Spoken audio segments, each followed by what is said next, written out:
हरियाणा समृद्धि की नई परिभाषा लिख रहा है। हर जिले में सड़क, मेट्रो और हवाई कनेक्टिविटी का विस्तार हो रहा है। सरकार का लक्ष्य संतुलित विकास और समृद्ध, विकसित, खुशहाल हरियाणा बनाने पर है। यही वजह है कि हरियाणा अब वैश्विक निवेश का केंद्र बनता जा रहा है। हाल ही में जापान यात्रा के दौरान मुख्यमंत्री नायब सिंह सैनी ने 9 कंपनियों के साथ 5,000 करोड़ रुपए के निवेश के MOU किए हैं, जिससे 15,000 युवाओं को रोजगार मिलेगा। इसके अलावा Gurugram global city project, Narnaul logistic hub और हिसार मैन्युफैक्चरिंग क्लस्टर जैसे प्रोजेक्ट राज्य को नई पहचान दे रहे हैं।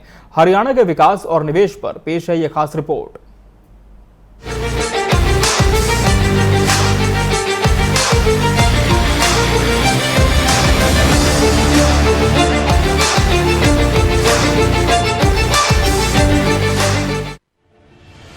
मुख्यमंत्री ने कहा कि हाल ही की जापान यात्रा के दौरान 9 जापानी कंपनियों ने हरियाणा में लगभग 5,000 करोड़ रुपए के निवेश करने की बात कही है और MOU किए हैं। इससे हरियाणा के 15,000 युवाओं के लिए रोजगार के अवसर पैदा होने की संभावना है। इसके अलावा उद्योगपतियों और कंपनियों ने तंजानिया, कीनिया, रवांडा आदि अफ्रीकी देशों का दौरा किया है और तंजानिया में तो उद्योग भी स्थापित कर लिए हैं। पिछले दिनों 13 प्रगतिशील किसानों का एक दल कृषि मंत्री के नेतृत्व में कीनिया गया था। वहां पर कृषि की संभावनाओं और फूलों की खेती करके वहां से अन्य देशों में एक्सपोर्ट करने का खाका तैयार करके आया है। उन्होंने कहा कि सरकार की प्रोत्साहन योजनाओं का ही परिणाम है कि आज हरियाणा देश विदेश के निवेशकों की पहली पसंद बन गया है।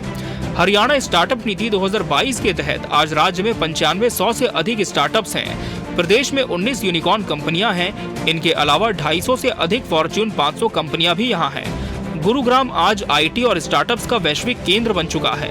ग्लोबल सिटी प्रोजेक्ट के रूप में गुरुग्राम में 1000 एकड़ की टाउनशिप बन रही है। नारनौल में लॉजिस्टिक हब, हिसार में मैन्युफैक्चरिंग क्लस्टर और सोहना में इलेक्ट्रॉनिक्स पार्क विकसित किया जा रहा है।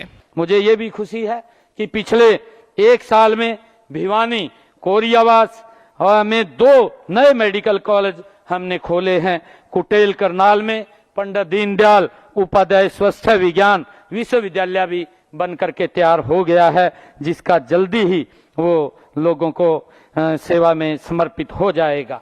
भाइयों बहनों, हमारी सरकार ने ये निर्णय किया था कि जो किडनी का पेशेंट है, किडनी के रोग से पीड़ित रोगियों को हमने मुफ्त डायलिसिस की सेवाएं सभी नागरिक अस्पतालों में व मेडिकल कॉलेजों में हमने 18 अक्टूबर से दी जा रही है और इससे लगभग हरियाणा प्रदेश के 20,000 ऐसे रोगी हैं जो इससे लाभान्वित हो रहे हैं।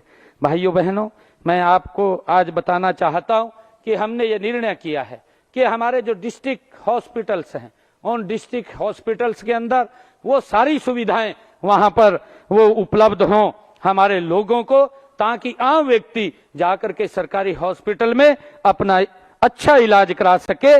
उसके लिए हमने सभी सुविधाओं से सुसज्जित अपने 10 हॉस्पिटल का इनॉग्रेट अभी 25 दिसंबर को किया था।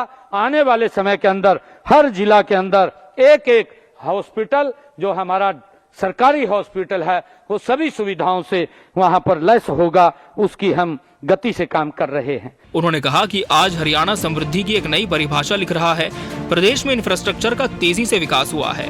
हर जिले को राष्ट्रीय राजमार्ग से जोड़ने के लिए 21 नए राष्ट्रीय राजमार्ग घोषित किए गए हैं, जिनमें से 13 का कार्य पूरा हो चुका है। सड़कों के सुधार के लिए प्रादेशिक सड़क उत्थान परियोजना शुरू की है। इसके तहत चालू वित्त वर्ष में 4,827 करोड़ रुपए की लागत से 9,410 किलोमीटर लंबी 4,227 सड़कों की मरम्मत एवं उत्थान का काम किया जाएगा। प्रधानमंत्री श्री नरेंद्र मोदी द्वारा गत 5 जनवरी को 6,230 करोड़ रुपए की लागत से बनने वाले रिठाला से कुंडली मेट्रो कॉरिडोर का शिलान्यास किया गया। महाराजा अग्रसेन हवाई अड्डे से हवाई सेवाएं शुरू की हैं। प्रधानमंत्री ने 14 अप्रैल 2025 को महाराजा अग्रसेन हवाई अड्डे के टर्मिनल 3 की आधारशिला रखी। साथ ही हिसार से अयोध्या की फ्लाइट शुरू की गई। इसके अलावा हिसार से चंडीगढ़, दिल्ली और जयपुर की फ्लाइट का संचालन भी किया जा चुका है। प्रधानमंत्री ने लगभग 1,069 करोड़ रुपए से निर्मित रेवाड़ी बाईपास का उद्घाटन किया। लगभग 11,000 करोड़ रुपए की लागत से दिल्ली और हरियाणा को जोड़ने वाले द्वारका एक्सप्रेसवे और USR 2 राष्ट्रीय राजमार्ग सड़क परियोजनाओं का उद्घाटन किया गया। इनमें 2,000 करोड़ रुपए की लागत वाली 2 परियोजनाएं सोनीपत और बहादुरगढ़ के लिए 2 नए 4 लेन संपर्क मार्ग स्थापित हैं।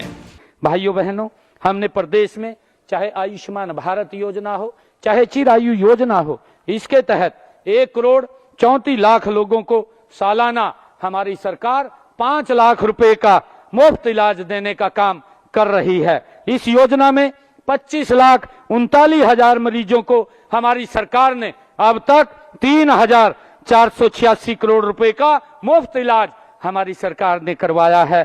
किसी व्यक्ति के ऊपर, गरीब व्यक्ति के ऊपर इसका प्रभाव नहीं पड़ा है। मुख्यमंत्री ने कहा कि सरकार का लक्ष्य है कि पूरे हरियाणा का संतुलित विकास हो, चाहे वो शहर हो या गांव, गरीब हो या अमीर, हर किसी को विकास का लाभ मिले।